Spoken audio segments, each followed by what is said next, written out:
va avoir aujourd'hui Pascal Dubois qui va présenter sa présentation. On a quelques personnes en ligne, mais juste pour vous dire, aujourd'hui, c'est une conférence qui est confidentielle, mais pas publique. Donc, il est fermé, c'est ça le mot que je cherche.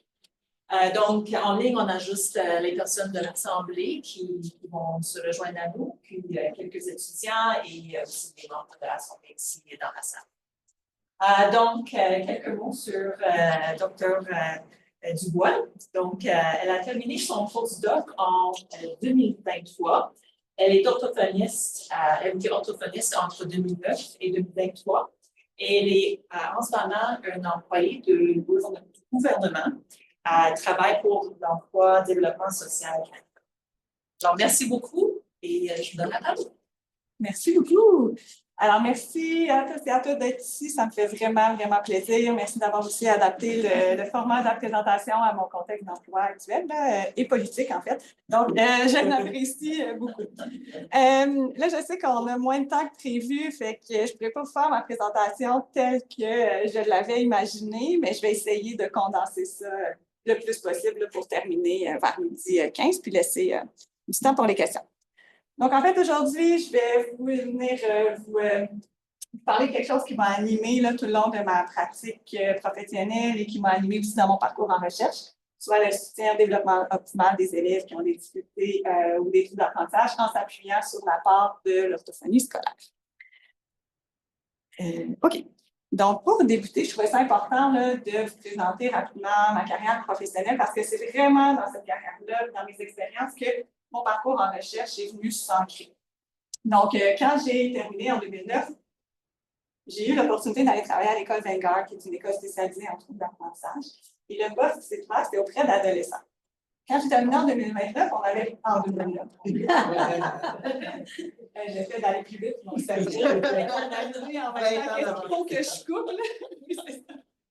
Donc, c'était un poste auprès des adolescents. On avait très, très peu de formation auprès des adolescents à ce moment-là. Puis je disais non, on se lance. Finalement, c'était un gros coup de cœur, cette clientèle-là. Donc, j'ai travaillé toute ma pratique auprès d'adolescents, adolescentes, jeunes adultes, troubles développementaux du langage, troubles spécifiques des apprentissages, des sciences intellectuelles, un peu de PSA aussi.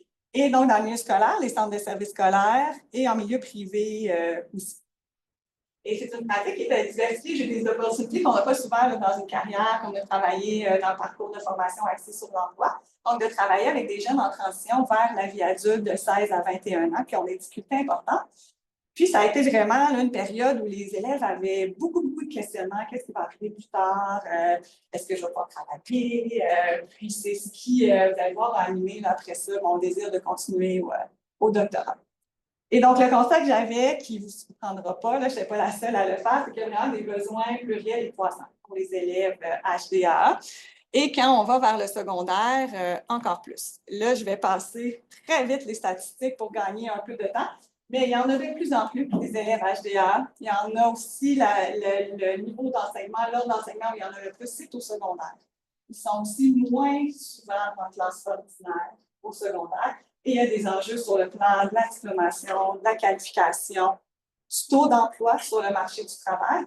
Et quand on regarde des adultes qui ont des incapacités, qui ont un niveau d'éducation secondaire, par exemple, l'écart est encore plus flagrant que quand on regarde des adultes qui ont des incapacités, mais qui ont un niveau d'éducation universitaire, par exemple. Donc, pour des jeunes qui ont des difficultés d'apprentissage, qui ont des difficultés à être diplômés puis qualifiés, il y a vraiment des enjeux aussi dans cette transition-là sur le plan de l'intégration en emploi. Et donc, dans ma pratique, moi, ce que je voyais comme élément de réponse à ces enjeux-là, c'était le rôle central de l'orthophonie scolaire. Au secondaire, il y a de moins en moins de services, mais quand on a des classes en gage, comme à Vanguard, l'orthophoniste avait un rôle qui était vraiment très important.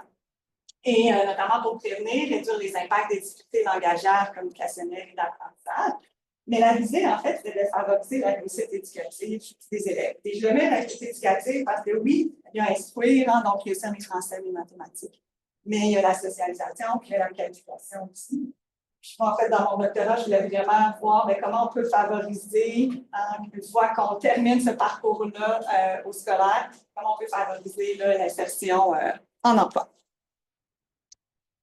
Et donc, mon doctorat que j'ai effectué à l'Université Laval a porté sur la transition école-emploi de jeunes adultes qui ont un trouble développemental du langage. Et j'ai pris une lunette un peu différente, donc qui vient du monde de la psychologie, qui était les rôles de la motivation autonome et du soutien à l'autonomie offert par l'entourage. Donc, c'est la part de la théorie de l'autodétermination que je vais vous présenter là, dans quelques instants. Mais avant de me lancer dans mon projet de recherche, je voulais aller voir qu'est-ce qu'on connaît, en fait, du devenir des jeunes adultes qui ont un TDL. Puis, avec quelques écrits, pas énormément, mais on n'avait surtout pas de portrait global de ce qui était disponible dans la littérature. Et donc, j'ai commencé par faire une recension systématique du devenir des jeunes adultes qui ont un TDL, donc en éducation, en emploi, vie indépendante. Donc, on a regardé 15 articles. Ça a été publié en 2020 dans le Journal of Speech, Language and Hearing Research. Et si je vous présente donc rapidement qu'est-ce qu'on a comme constat, donc sur le plan de l'éducation, en fait, les données qu'on a nous montraient que le taux d'engagement, donc le taux de fréquentation en éducation une fois le secondaire terminé, était assez similaire. Par contre, on avait une plus grande proportion de jeunes qui avaient un TDL, qui avaient quitté l'école de façon précoce, donc 14, 15 ans. Et le niveau de réussite pour ceux qui étaient en éducation était moindre. Donc, des notes moins élevées, un niveau d'éducation aussi quand ils terminent qui était moins élevé. Quand on va vers l'emploi, le taux d'emploi pour les études qu'on a regardées était similaire. Il y avait aussi d'autres aspects qui se comparaient, comme la satisfaction en emploi. Par contre, la recherche d'emploi était difficile. Des hypothèses, c'était l'enjeu, l'engagé, de passer une entrevue, puis de me présenter, puis de convaincre là, de mes compétences. Les périodes sans emploi aussi pouvaient être plus longues. Et les emplois étaient de plus faible niveau et donc associés à plus long terme à une plus faible rémunération. Et sur le plan de la vie indépendante, on était aussi loin de l'indépendance financière, les habiletés d'intégration à la communauté. Une des choses qu'on a regardées dans la recension systématique, c'est est-ce qu'on peut prendre les habiletés langagières pour prédire ce qu'on observe à l'âge adulte? Et en fait, de façon générale, le rôle des habiletés langagières tel que mesuré présentement était assez limité, entre autres en emploi. Et donc, ça a ouvert la porte à regarder, bien, justement, cette transition-là, si on ne peut pas la prédire avec les habiletés langagières comme on l'a mesuré jusqu'à présent, bien, qu'est-ce qu'on peut regarder d'autre? Et donc, on s'est tourné vers la théorie de l'autodétermination, qui est issue du monde de la psychologie, qui a un principe de base, selon lequel toute personne va être fondamentalement orientée vers la proactivité, vers le développement. C'est une tendance naturelle qu'on a. On peut penser aux petits-enfants qui vont apprendre à marcher, qui vont apprendre à parler, qui ont cette rêve-là interne, là, si vous mettez l'anglicisme. Mais en fait, pour que cette tendance-là naturelle puisse s'exprimer, ça prend un environnement qui va venir soutenir les besoins psychologiques de la personne. Parce que l'environnement peut aussi venir entraver cette tendance naturelle-là. Et donc, la relation qui est souvent étudiée dans la théorie de l'autodétermination, c'est entre les besoins psychologiques de base, la motivation et les résultats, ou les outcomes en anglais, donc que ce soit en termes de persévérance, performance ou bien-être. Et donc, les besoins psychologiques de base sont en trois, besoins de compétences. Donc, j'ai besoin de sentir que j'ai ce qu'il faut pour réaliser la tâche qu'on me demande. J'ai besoin d'appartenance sociale, j'ai besoin de sentir aussi que je suis en relation significative avec les gens qui m'entourent dans cette tâche-là ou cette activité-là dans laquelle je vais m'engager. Et un besoin d'autonomie, un besoin de sentir que je suis la personne qui va initier le comportement ou la tâche, qui va le maintenir, qui va le gérer aussi. Et donc, ces besoins psychologiques de base-là sont associés à deux grands types de motivation qui sont conçus un peu différemment dans la théorie de l'autodétermination. On parle de motivation autonome, motivation contrôlée. Donc, la motivation autonome, c'est vu comme une motivation de plus grande qualité. C'est quand je m'engage dans quelque chose parce que j'aime ça ou parce que c'est important pour moi. Et la motivation contrôlée, elle est de moindre qualité. C'est quand je m'engage dans quelque chose parce que j'ai des pressions externes, comme des récompenses ou des punitions, ou des pressions internes, comme la honte ou la fierté. Et donc, selon la théorie de l'autodétermination, quand l'environnement vient satisfaire nos besoins psychologiques de base, c'est associé à une motivation plus autonome. C'est associé à des résultats positifs. Je vais persévérer dans la tâche davantage, je vais avoir une meilleure performance, je vais avoir un bien-être plus élevé. quand mon environnement va venir frustrer ces besoins psychologiques de base-là. Par exemple, je ne sens pas ce que j'ai écrit pour réaliser la tâche. Je ne sens pas que les autres j'ai de l'importance pour les gens autour de moi. Je ne sens pas que j'ai des choix, je sens qu'on m'impose ce que j'ai à faire. C'est une motivation plus contrôlée qui va être associée à des résultats plus négatifs. Et donc, dans mon doctorat, c'est ce qu'on a voulu reproduire et étudier avec la transition école-emploi et le bien-être. Et donc, l'objectif, c'était de valider un modèle motivationnel de la transition école-emploi et du bien-être auprès de jeunes adultes qui ont un TDL. Donc, on s'est penché sur l'environnement, dans le fond, comment ils venaient soutenir leurs besoins d'autonomie.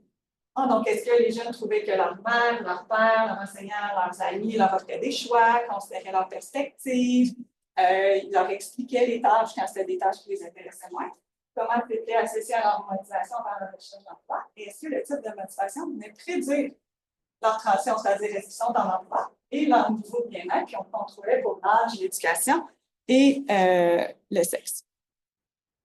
Et donc, j'ai effectué 2 études, une étude rétrospective avec 35 jeunes adultes qui ont un TDL, qui étaient répartis à travers le Québec, qui avaient complété leurs études. Donc, à ce moment-là, le soutien à l'autonomie puis la recherche d'emploi, on leur demandait de se rappeler à la fin de leurs études comment ça s'était passé, puis on mesurait 35 emplois bien-être actuellement. Dans l'étude prospective, c'était des élèves du parcours de formation axé sur l'emploi, 218 non 52 qui avaient un TDL, dans 22 centres de services scolaires. Et je vous présente les résultats de l'étude qui a été publiée en 2022 dans Exceptional Children. Et donc, en fait, on était très contents des résultats parce que, en fait, bon, d'abord, plus les élèves rapportaient que le soutien à l'autonomie qu'ils recevaient de leur père et de leur famille était élevé, plus il y avait une motivation autonome envers la recherche d'emploi. Et ça, c'est à la fin de leur étude. Et la transition école-emploi, j'ai oublié de le dire tantôt, je m'excuse, on les recontactait un an plus tard. Et ensuite, plus il y avait une motivation autonome par rapport à leur recherche d'emploi à la fin de leurs études, plus il y avait de chances d'être en emploi un an plus tard. Et plus il y avait une motivation contrôlée, c'est-à-dire je m'engage dans une recherche d'emploi parce que je suis obligée de le faire. Bien, moins il y avait de chances d'avoir complété leur transition. Puis on avait des associations similaires pour le bien-être. Donc, le rôle du père, qui permettait de prédire la motivation autonome, et les 2 types de motivation qui venaient prédire aussi le niveau de bien-être. Fait que, dans le fond, cette étude-là, ça a permis de montrer l'importance du soutien à l'autonomie, donc le rôle de l'environnement dans cette recherche d'emploi-là. Le lien entre la motivation et la transition école-emploi aussi. Tantôt, on disait, là, ce qu'on a, on ne sait pas trop qu'est-ce qui fait que ça peut fonctionner ou pas. Donc, c'est un élément là, de l'équation, puis aussi en lien avec le bien-être. Puis, en fait, c'était la première étude à démontrer que la relation entre la motivation et les réussites postscholaires pouvait être observée chez des jeunes qui ont des difficultés d'apprentissage. Parce que la théorie de l'autodétermination a été beaucoup étudiée dans plein de contextes. Mais en difficulté, trouble d'apprentissage, on n'avait rien. Donc, c'est une autre fenêtre là, qui s'ouvrait sur qu'est-ce qu'on peut faire pour soutenir les jeunes qui sont en transition vers la vie active.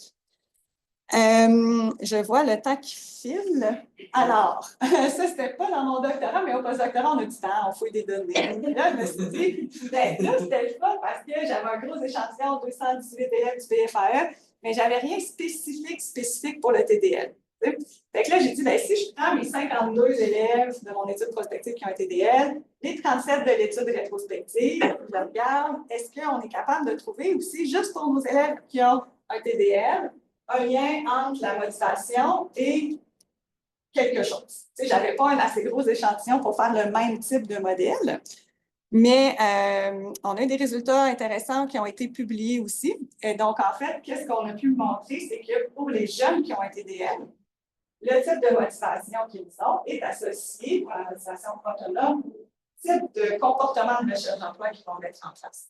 Donc, quand je m'engage dans une recherche d'emploi, je peux mettre plus ou moins d'efforts, je peux le faire avec plus ou moins d'intensité, je peux le faire en étant plus ou moins autorégulé, c'est-à-dire est-ce que je prends le temps de m'arrêter et d'ajuster ma stratégie. Et ces comportements-là, c'est des comportements qu'on dit positifs de recherche d'emploi.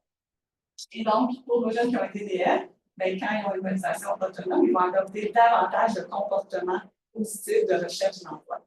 On n'a pas été capable de faire une autre étape. Est-ce que ça s'est vraiment traduit après ça en emploi? Sauf que c'est intéressant de voir que cette relation-là, motivation et résultat, juste pour les jeunes qui avaient un TDL, c'était possible de l'observer aussi.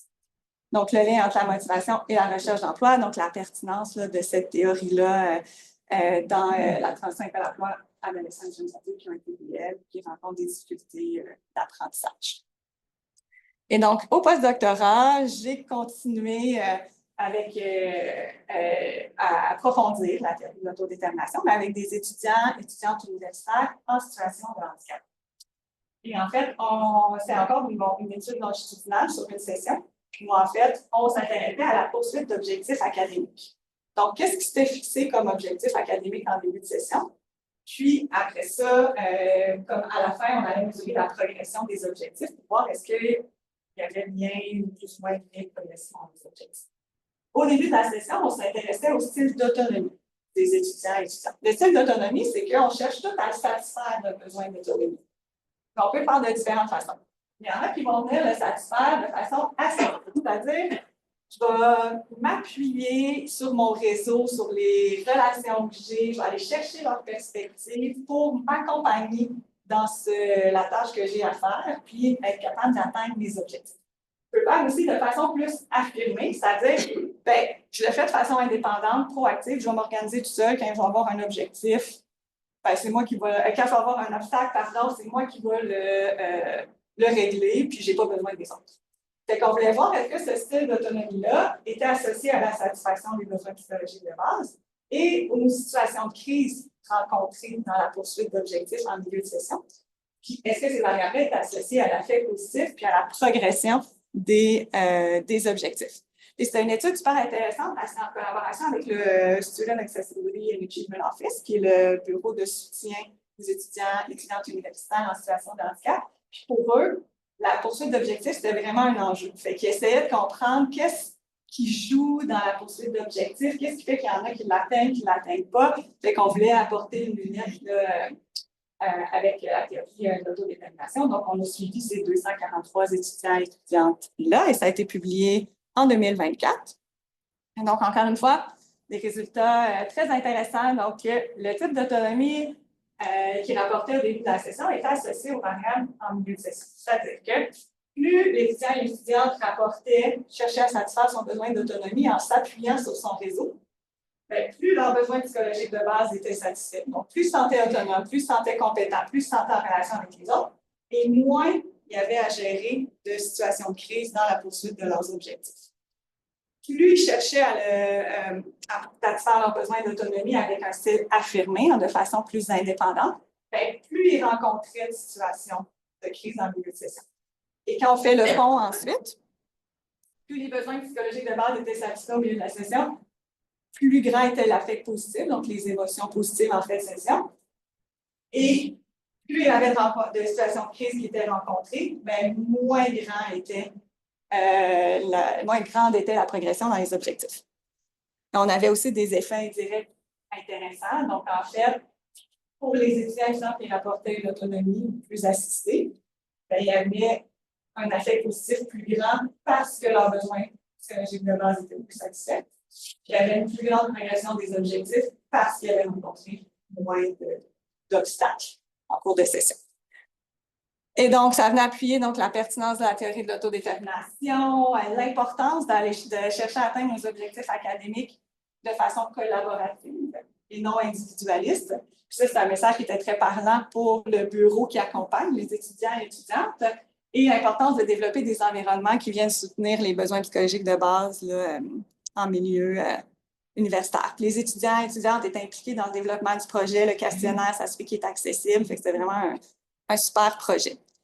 Je vais passer les collaborations, je m'excuse, c'était pour montrer d'autres choses, mais on va continuer. Donc, en fait, on est à l'école d'orthophonie et d'audiologie, vous dites, OK, c'est bien le fun, mais ça veut dire quoi pour l'orthophonie, ça? Donc, en fait, comment j'avais transféré dans ma pratique le message que j'avais dans les conférences de transfert de connaissances, c'est l'importance de créer des environnements qui viennent soutenir les besoins psychologiques de base, par exemple des élèves avec lesquels on travaille, juste parce que c'est une trame de fond puis une fondation qui, après ça, va favoriser la motivation des gens avec qui on travaille. Puis cette motivation-là, ça peut favoriser, après ça, l'engagement dans la thérapie et donc la poursuite des objectifs qu'on travaille. Et donc, de différentes façons. Dans nos interventions, quand on travaille avec les familles, l'équipe école, le climat scolaire, moi, je vois grand, même j'ai une politique éducative, puis je suis comme, est-ce que ça permet de mettre en place un environnement soutenant ou ça met en place un milieu plus contrôlant? Et c'est aussi de porter attention au type de motivation qui est observé. Les jeunes avec lesquels je travaille, est-ce qu'il y a une motivation autonome? Est-ce qu'il y a une motivation contrôlée? S'il y a une motivation contrôlée, qu'est-ce que je peux changer? Qu'est-ce que je peux faire pour accompagner mes jeunes là, à une motivation plus autonome? C'est en fait ce pont-là qui vient expliquer mon programme de recherche. Parce qu'en fait, quand j'étais orthophoniste en milieu scolaire, en classe langage, il y a une classe là, qui était un défi de motivation majeur, des élèves de 13-14 ans qui avaient des difficultés langagières, puis une motivation qui était très, très, très contrôlée. Ils ne voulaient pas être là, ils ne voulaient rien savoir de l'orthophonie scolaire, ça ne leur tentait pas. Okay? Puis avec l'enseignante, on a constaté cet enjeu-là de motivation. Puis on a dit, mais qu'est-ce qui ne fonctionne pas? Puis à ce moment-là, je faisais mon doctorat, on analyse l'environnement. OK, il y a plein de choses qu'on peut changer pour les besoins psychologiques de base. On fait ces changements-là. C'est inspiré, là, je vais donner le crédit à l'orthophoniste Laurence Cournoyer du CSSPI qui avait fait ce type de projet-là avec son groupe, soit de aussi changer toute l'approche d'enseignement pour passer d'un contexte de modification à un contexte d'adaptation pour permettre aux élèves d'acquérir des unités secondaires et donc de changer leur trajectoire scolaire, donc de partir plutôt d'une orientation FPT, formation et pardon au travail, puis aller vers la FMS. Fait qu'on a fait ces changements-là. On a passé avec des mesures d'adaptation puis de modification parce que les élèves nous disaient « Vous ne permettez pas de montrer notre potentiel, c'est pas motivant votre affaire, on perd notre temps. » Donc, on avait fait ça. Les interventions en orthophonie que j'avais mis en place, je les avais collées encore plus que je faisais d'habitude au curriculum en une collaboration étroite avec l'enseignante pour leur permettre de favoriser en fait l'acquisition des connaissances et des compétences par les élèves. Et on a mis en place un environnement soutenant. Et ça a été hyper positif. Donc, changement de motivation, changement d'engagement. C'était encore des ados de 13-14 ans. OK? Mais vraiment, on a pu travailler, on a pu. Les élèves sont allés chercher des acquis de secondaire 1, chercher des acquis de secondaire 2. Puis j'ai gardé contact avec l'enseignante, puis il y a des élèves qui étaient destinés à l'FPT qui ont été vers la FMS, des élèves qui étaient destinés à la FMS qui ont été vers du pré-DEP. Donc, ces changements-là, ça a été vraiment porteur. Donc, le programme de recherche que je propose, donc, en lien avec mon titre, le soutien au développement des élèves qui ont des difficultés d'apprentissage et d'adaptation au cours du parcours scolaire. Je vous ai parlé de la fondation de la base, comment soutenir la motivation autonome. L'étape d'après que je veux explorer, c'est maintenant comment on soutient le développement de l'autodétermination pour favoriser cette transition-là vers la vie active. Et dans tout ça, l'élément plus orthophonique, le développement d'interventions orthophoniques qui sont basées sur le curriculum pour accompagner les élèves là, dans leur parcours scolaire. Et donc, c'est un programme de recherche que je vois en collaboration étroite avec le milieu scolaire. Je trouve ça important de partir des besoins pour qu'il y ait cette intégration-là, puis que ce soit parlant d'outiller les étudiants dans la mise en œuvre du guide de pratique en orthophonie scolaire, de l'OAQ. Puis, il y a des éléments qui, même ne sont pas spécifiques à l'orthophonie, c'est vraiment un impact transversal. Puis, je trouve ça important de développer cette lunette-là, étant donné le rôle significatif que l'orthophoniste a en milieu scolaire auprès des élèves. Et donc, le soutien à la motivation autonome, un enjeu qu'on peut observer quand on est dans les écoles, et qui ne nous surprendront pas, en fait. Donc, les élèves qui ont des difficultés d'apprentissage peuvent avoir tendance à être moins motivés ou avoir une motivation qui est de moins grande qualité parce qu'ils rencontrent énormément d'obstacles. Et donc, les objectifs du programme de recherche seraient d'abord de comprendre le type d'environnement scolaire. Est-ce qu'ils sont vraiment dans un environnement scolaire qui est soutenant, qui est plus contrôlant? Commencer leur satisfaction des besoins psychologiques de base. Est-ce qu'il y a des différences entre les classes ordinaires et les classes spécialisées? Est-ce qu'il y a des différences à l'intérieur d'une classe, entre les écoles? Bon, voyez, différents aspects qu'on peut analyser. Et ensuite, l'idée, c'est de développer donc, des programmes d'intervention qui visent à optimiser l'environnement d'apprentissage, principalement pour les milieux scolaires, pour que d'emblée, les jeunes qui ont des difficultés d'apprentissage dans une perspective inclusive ou dans les classes spécialisées, dans des environnements qui sont soutenants, leur permettent d'avoir cette motivation-là autonome. Les interventions orthophoniques, c'est un défi que je vivais comme orthophoniste en scolaire au secondaire. Le manque de données probantes adaptées au contexte québécois. liées aux pratiques là, qui s'appuient sur les habiletés langagières, donc liées au curriculum. On partait de zéro tout le temps, on bâtissait tout, puis même si c'est des choses qui existent en anglais, c'est pas les mêmes programmes de formation. Il y a beaucoup, beaucoup de temps qui est passé là-dessus, puis j'avais aimé ça avoir quelque chose de près, un peu comme l'équipe de recherche ADEL, Lucas a fait pour les jeunes qui ont une déficience intellectuelle légère en compréhension et lecture. Il a fait des textes, des stratégies, là, tout prendre ça, puis l'adapter au contexte, c'est sûr, là, mais partir de quelque chose.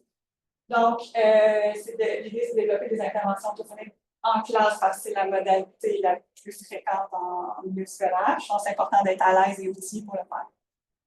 Qui s'appuie sur des approches basées sur les curriculums qui visent le développement des habiletés langagières qui sous-tendent le programme de formation. Parce que quand on fait la rédaction de texte, la compréhension en lecture, on a tout plein d'habiletés langagières que l'orthophonie scolaire peut venir supporter. Et le dernier, donc le développement de l'autodétermination. Donc, l'autodétermination est un prédictif hyper important de la réussite de la transition école-emploi. Et encore une fois, quand on pratique au PFAE, on a très peu d'outils pour soutenir cette autodétermination-là. Vous pouvez aller par composante. Encore là, ça consomme beaucoup de temps puis d'énergie. Et donc, l'objectif, c'est de développer un programme d'intervention mis en classe en collaboration avec l'orthophoniste. Donc, c'est un programme de recherche que je vois en collaboration. J'ai listé plein d'idées, mais je ne vous les lirai pas pour le temps qui reste. Et donc, c'est un programme de recherche où je veux continuer à j'essaie de combiner des mots. Promouvoir ma vision collaborative en maximisant l'implication des partenaires. Je vais mentionner à partir du milieu scolaire. Puis dans les collectes de données que j'ai faites, j'ai parlé avec tellement de milieux. Je pense qu'il y a un intérêt aussi pour ça. Fait que, de continuer dans cette voie-là, générer des retombées concrètes pour les milieux scolaires et les élèves en fonction des besoins identifiés. C'est sûr que je crois beaucoup à l'orthophonie scolaire, donc c'est de contribuer au rayonnement de l'orthophonie dans la communauté. Mot de la fin. Donc, ce parcours-là peut vous dire, ouais, c'est drôle, l'orthophonie, après ça, éducation, psychologie, là, est au gouvernement. Qu'est-ce qu'elle fait? Mais dans le fond, c'est qu'il y a quand même une vision en arrière de tout ça, qui est vraiment donc, de contribuer au développement d'une société inclusive, en m'appuyant sur mon expertise professionnelle, mon expertise en recherche. Puis, c'est ce que je vais continuer de l'avant avec le programme de recherche que j'ai proposé. Voilà.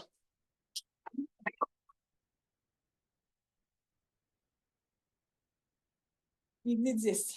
Oh, ben oui, on a plein de temps. Reviens en arrière, ça va pas. On a demandé les écarts. Merci. Merci. Donc, on va prendre les questions en ligne et en personne. On n'a rien en ce moment en ligne. Donc, vas-y avec vos questions. Oui, j'en ai deux, mais je vais entendre un deuxième. Bien sûr. La première, en fait, c'est quand on a présenté des municipaux très clair. Quand on a présenté les résultats de l'impact du père et des amis au soutien pour les outcomes sur le PIC, j'ai trouvé ça un peu étonnant. Donc, avant de poser ma question, je vais dire pourquoi je trouve ça étonnant, c'est qu'on penserait que, par exemple, l'implication de la mère et des enseignants-enseignantes serait plus importante. Je veux dire, en tout cas, traditionnellement et historiquement, c'est vraiment les gens qui sont engagés dans les activités d'éducation. Donc, je me demandais, j'arrive à ma question, est-ce que tu penses que tes résultats sont dus au fait qu'il y a peut-être un effet plafond, qu'il y a très peu de variabilité dans l'implication des mères et des enseignantes, il y a plus de variabilité dans les résultats sur les pères et les amis? C'est une bonne question. C'est sûr que c'est un résultat qui surprend toujours.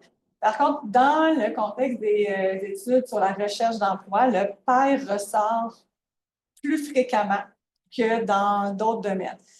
Là, c'est sûr qu'il y a des explications très traditionnelles du rôle mère et père, où en fait, là, quand on parle de recherche d'emploi, le père se sentirait investi et de dire, ben là, je vais m'impliquer. Donc ça, c'est une des hypothèses qui était ressortie dans les différentes études qui ont aussi identifié le rôle du père. Ceci étant dit, le rôle, le soutien de la mère, le soutien de l'enseignant était aussi positivement associé à la motivation. C'est juste que dans les modèles, ça fait ressortir les relations qui sont plus importantes, plus significatives. Puis les amis, ben, à l'adolescence, dans le 16-21 ans, c'est pas quelque chose qui est rare non plus dans les études, dans la théorie de l'autodétermination, que les amis viennent avoir un rôle important. C'est pour ça qu'on l'avait mis, parce qu'on voulait voir, ben, quand on sort de l'unité familiale, puis qu'on va voir un petit peu plus aussi avec cette partie-là significative de leur vie sociale, est-ce qu'il y a un rôle? Fait que je pense que c'est des résultats qui s'enlignent avec d'autres résultats dans ces domaines de recherche-là. Fait que même si on peut être surpris de façon générale, c'est pas si étonnant dans ce champ-là. Mais dans les données supplémentaires, il y avait autant de Ben là, c'était en 2019. C'est une excellente question. On avait vraiment creusé les données là, pour maximiser. On avait testé juste avec la mère, le père, l'enseignant, tu sais, puis en fait, même dans l'étude rétrospective, parce qu'on avait fait aussi ces associations-là dans l'étude rétrospective, là, je vous ai présenté juste l'étude prospective. C'est ce qui a été publié, mais dans ma thèse, on a aussi des régressions multiples, vu qu'on avait notre petit échantillon.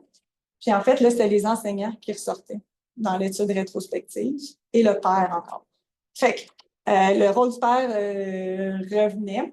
Fait que on avait vraiment fait le tour des données. Là. Mais là, c'est pour vraiment répondre à 100%, il faudrait que je retourne dans mon set de données. Mais, ouais, oui. J'ai juste les mesures, en fait, justement, soit tu l'as dit que je l'ai racheté, soit que le temps de l'ai comment, c'est quoi les mesures qui t'ont permis d'aller chercher, ben ça c'était les conducteurs, est-ce que c'était des questionnaires, est-ce que c'était des entrevues, est-ce que c'était... Oui, donc c'était avec des questionnaires qu'on a fait, dans le fond, rétrospectif et prospectif. C'est des questionnaires écrits qu'on avait passé à travers des logiciels d'analyse qui existent en ligne là, pour le niveau de difficulté de lecture, là, pour les mettre comme vraiment accessibles. C'était des questionnaires qui étaient accessibles aussi aux outils d'aide à la lecture, si nécessaire. Puis, ils pouvaient être passés au téléphone aussi, si nécessaire. Mais oui, c'était des questionnaires, donc, oui, excuse-moi. Est-ce que tu peux nous donner des exemples de questions, alors justement, par exemple, pour soutenir le fait que là, c'était le rôle du père qui est ressorti comme déterminant? À quel point, une idée de formulation, c'est... Oui, bien, c'est le même questionnaire pour la mère, le père, l'enseignant et les amis. Donc, par exemple, ma mère me donne des choix, mon père me donne des choix dans ma recherche d'emploi, mon enseignant me donne des... ou ma mère écoute mon point de vue quand j'y parle de ma recherche d'emploi. Mon père écoute mon point de vue, mon enseignant écoute mon point de vue, mes enseignants. Oui, c'est ça. Oui, exactement. Pouvez-vous répéter les questions? On n'entend rien en ligne. Merci. Ah, je m'excuse. Je vais essayer de parler de plus proche du micro. Donc, par exemple, le soutien à l'autonomie, c'est lié au choix. Pascal, c'est pas toi qu'on n'entend pas, c'est les personnes qui posent des questions. Ah, ouais, j'étais là, c'est difficile d'être plus proche que ça. Là. Je peux pas Ah oui, la question. Donc, en fait, je m'excuse. On reprend ça. Donc, la question, c'était comment j'ai mesuré les différentes variables dans mon doctorat, donc le soutien à l'autonomie, la motivation. Et est-ce que c'était donc des questionnaires, des entrevues? Et puis, c'est de donner des exemples de questions, puis comment, en fait, on était arrivé à distinguer mère, père, enseignant. Donc, en fait, ce que je disais, c'est que c'est les mêmes énoncés. Puis, pour les motivations, c'était, par exemple, je vais chercher un emploi parce que j'ai le goût. Je vais chercher un emploi parce que c'est important pour moi. Je vais chercher, c'était simple comme ça. Là. Je vais chercher un emploi parce que mes parents m'obligent. Je vais chercher un emploi. Ça fait partie des choix. Fait que je vais chercher un emploi parce que je vais avoir honte de ne pas avoir de job. C'était le genre d'énoncé qu'on avait. On les avait pré-testés aussi avec des élèves du parcours de formation axé sur l'emploi. Donc, j'étais allée voir de mes anciens élèves, on s'était assis, on avait fait le questionnaire pour qu'ils ressortent, qu'ils me disaient, ben, ce mot-là, je ne le comprends pas, cette phrase-là, c'est bien trop long. Fait qu'on avait fait tout ça parce que c'est sûr que c'était, on voulait s'assurer de l'accessibilité, là, du questionnaire, mais je dirais entre mon doctorat et le post-doctorat, je l'ai réduit le questionnaire. Tu sais, on apprend, là, c'est correct, là. Fait que, tu sais, là, on s'est dit, puis c'est pour ça aussi que dès le départ au post-doctorat, ben, il y a des étudiantes universitaires qui étaient avec nous, puis qui étaient en situation de handicap, tu sais, puis qui regardaient le questionnaire. Puis même aussi il y avait l'aspect aussi parce que, tu sais, on se positionnait, tu sais, là, c'était beaucoup plus large. Il y avait des jeunes avec des difficultés de santé mentale, fait qu'il y avait toute cette sensibilité-là aussi qu'on était allé couvrir là, dans le développement du questionnaire au postdoctorat. Puis, tu sais, j'aurais aimé ça beaucoup compléter par des entrevues, mais là, dans le contexte où on était, puis c'était pré-Zoom, il faut se rappeler, là, pré-pandémie, tu sais, c'était pas comme aussi répandu, là, fait qu'on ne pouvait pas sillonner le Québec et faire ça. J'ai hâte de te parler cet après-midi. Ah, ben, je vais être là. Je suis très sensible à toute l'autodétermination et ce qui m'a frappé, c'est que la réponse des besoins de confort psychologique a un impact très clair sur la suite du parcours. Dans un contexte où l'éducation souffre et où on assiste à, je vais appeler ça une hécatombe là, dans les classes spécialisées au secondaire particulièrement. Donc, on assiste à une perte de variabilité d'options, mettons. Comment tu penses que des travaux comme les tiens pourraient contribuer? Puis, ça serait quoi ta stratégie pour avoir un impact sur... parce qu'on sait que c'est plus dans les écoles que ça se décide depuis longtemps. J'aimerais ça t'entendre sur ta stratégie de déploiement, parce que tu as déjà des données importantes. Je pense que c'est sûr. Oui. Oui. Bien, c'est sûr qu'un des éléments de réponse que je dirais, c'est que c'est un cercle vertueux, je dirais, dans le sens où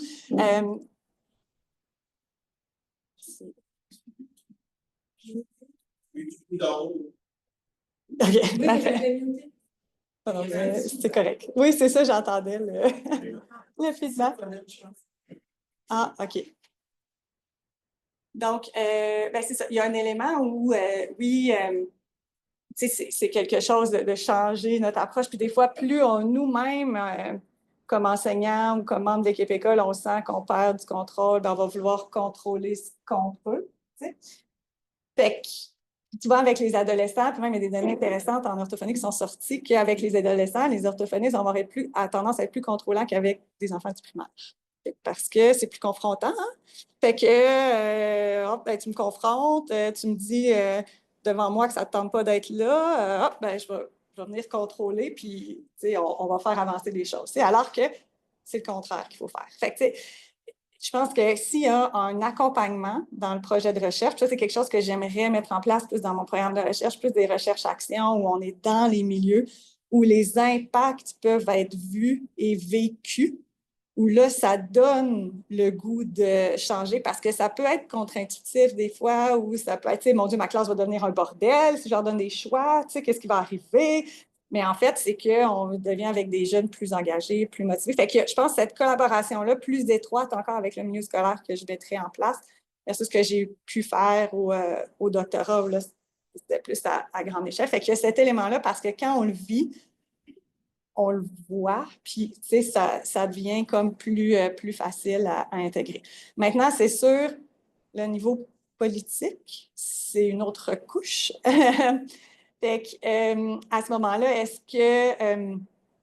c'est une bonne question. Ça mériterait réflexion, stratégie, approche. C'est sûr que là, en étant au gouvernement, on ne parle pas de la même façon à des politiciens ou à des décideurs politiques. Je me suis fait reprendre dès mon arrivée. Ils ont dit, comme toi, tu arrives du monde académique, là, on va réaligner les affaires. Fait que, parce qu'ils ont dit, vous nous présentez tout ce qui existe, puis là, il faut vous écouter, puis là, on perd l'attention, puis là, on se dit, j'ai ça à faire. Puis là, à la fin, vous nous arrivez avec une idée. Moi, je veux l'idée. Pourquoi? Dans le fond, ils m'ont dit, so what, now what, là? Genre, donne-moi là, puis si j'ai des questions, je vais te les poser. Fait qu'il y a aussi, je pense, dans l'approche qu'on a, il y a une réconciliation à faire entre le milieu de la recherche et le milieu politique. Puis qu'est-ce qu'on a à gagner? Puis les actions concertées, je pense que c'est super trippant. J'avais participé à une action concertée avec Chantal Desmarais, puis je n'étais pas assise à la table des rencontres, mais je disais, hey, wow, tu as comme du monde du ministère de la Santé, du ministère de l'Éducation, assis autour de la table, puis tout le monde est là, puis on entend les mêmes affaires, mais c'est des opportunités à saisir. J'en vois mais c'est parce qu'il y a aussi un discours qui est différent, un contexte qui est différent, mais je pense qu'il y a du travail qui peut être fait, positif dans la vie. Il faut juste pas être pressé. Même s'il y a des besoins des élèves, mais je pense que si on essaie de brusquer trop les choses, de toute façon, ça donne rien. Mais c'est dès qu'on a une petite place dans la porte, là, on la prend tranquillement, puis de savoir s'ajuster aussi au contexte politique, c'est le défi. Ouais. Je ne vois pas de personnes qui regardent dans la salle, donc je pense qu'on peut rester.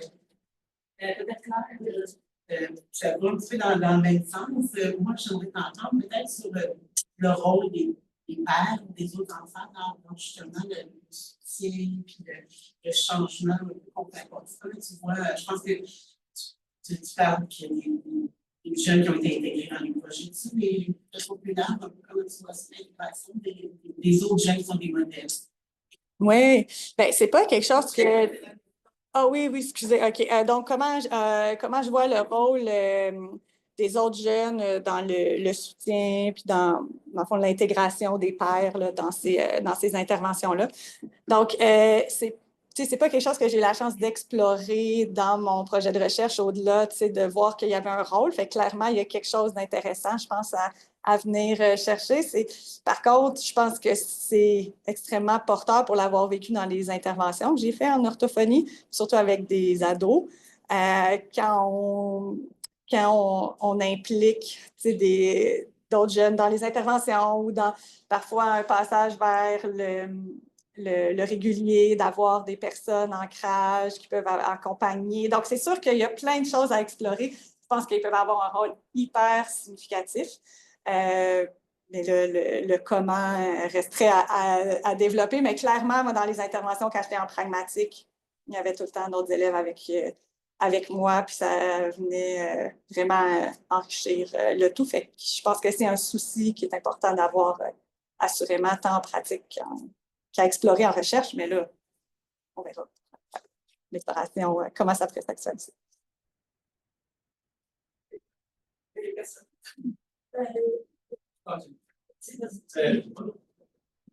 pour la présentation. Il y a un changement important qui arrive actuellement dans les écoles, dans le rôle des orthophonistes, qui est un rôle qui devient plus un rôle de consultant. Et bon, tu sais, pour avoir un impact sur des environnements, écoles, tout ça, je pense que ce changement-là de rôle va être quelque chose qui va devoir être enseigné, montré. Donc, je me demandais un peu, vous, comme de quelle façon vous pensez qu'on peut aider